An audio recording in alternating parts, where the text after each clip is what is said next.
Hi everyone, thanks for joining me. Taking a look at this gorilla. You can see both of his eyes here. And if I point his eyes into the light there, you can see how there's little spots inside them. Of course, his open mouth. And he actually has a little fang that comes out. I apologize ahead of time for the wind. But we're gonna look at a few of these shale artifacts today. And I just kind of wanted to show us the gorilla in all his glory, because I think he's really cool, or whatever he is, a primate. And also wanted to show the kind of points that we find out there. Some of you guys have seen this one before, but these are mammoth killing points. The tip is broken off of this one ceremonially. They didn't put full weapons and tools in these ceremonial places that we collect this stuff at housing developments all over North Carolina. And on this one, we have the proverbial beard mohawk guy. So he has a mohawk one day, and this, believe it or not, he's got the little indentation for the lips down there. And then when you flip him over, he turns into a little character with a beard somehow, some way. And then there's also like a woman with a bird on her head. You see how the tip of the beak of the bird is there? This stuff gets really small. The white head and the dot for the eye of the tiniest little bird head. If I didn't have both my hands full, I could zoom in, because it is important to look at this stuff so you guys can see it. So you know I'm not just pointing out BS. Like, you guys can see how it's just the tiniest little statue of a bird with the wing down here below. I'm trying to keep our focus. And so that white color is used for a few different things, is my point. And on this guy, these are the new shale artifacts, and he's like a giant version, but he's painted. So the rock art was hard to believe, is my point. This stuff with the painted in bird heads, with the black beaks and the white heads, everything's painted in. The human silhouettes are actually just right there. It's amazing, with their little bird heads on top of their heads. Just like I told y'all, I told you. I mean, with the rock art, I could understand it was a little tougher to see, because it is very tough to see. Jeez, I'm very surprised how long it took us to see it. And now that we can see it, I'm really confused about it still. But with these, my point is, they're extremely easy. And pointing these at this hour pointing them upward is sometimes really makes it very easy. But then I wanted to show you how when we flip it over, it becomes beard guy. So he has this white beard, and you can see the red painting for his eye. If I zoom in there, you can see how that painting is done. Right there for his eye, and you can see all these other designs on his head, like really tiny. All that stuff is petroglyphs and like cave paintings. It's amazing.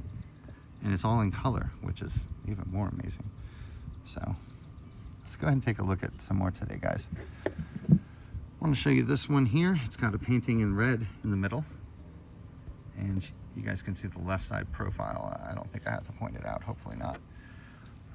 But just in case, in the red, in the middle of this black section, you can see the open mouth, the nose.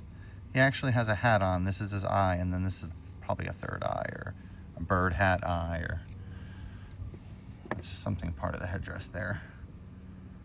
But you'll see more designs and markings and paintings and things on this. All this stuff that you see right here, if you look closely at it, you see, zooming in, how there are little characters. Imagine them being on a wall, extremely large.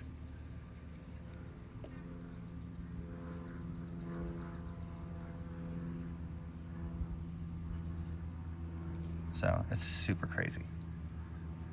They're super smart. It's unbelievable, really.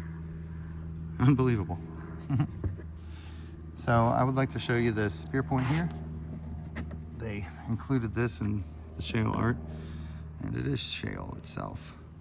But I want to show you guys, especially you archaeological types, how it's napped and how the edges are done all the way down. And this beautiful little spear point as a model of a paleo point. So it's not like your regular spear point or arrowhead. Imagine by the time, this is probably why they didn't put these actual stone ones in with their art. That's why we find these ones decommissioned like this. And that's because they don't want these things plundered for their arrowhead collectors. So keep that in mind. All right, let's go ahead and take a look at this one real fast. So a couple people talked about how it looked like Horus, and then other people were seeing a face to the left-hand side. I see the Horus statue really well with the eye and the hook nose. It's crazy to think about Egyptian stuff here in North Carolina, but here we are. It's pretty crazy. And then on the other side of this here, we have pretty neat stuff. White, black, red paint. And we have a neat silhouette here. Let's go ahead and get our shadow right. Let's go ahead and get it in the shade, actually, because there's a lot to see in the shade as well. So we can see how when we turn it like this, how we have the right wing and the left wing of the bird, and how the nose and the eye, and what is actually here is a human. So this is actually a human silhouette, but he's flying because he's a bird, because he's a bird man. And when you tilt down that silhouette, these stripes, make those stripes a little shorter, different images will start to come out. I'm sure we have plenty of different things on here. Pointing it like this, we can see how the eye, the nose, and the mouth is done.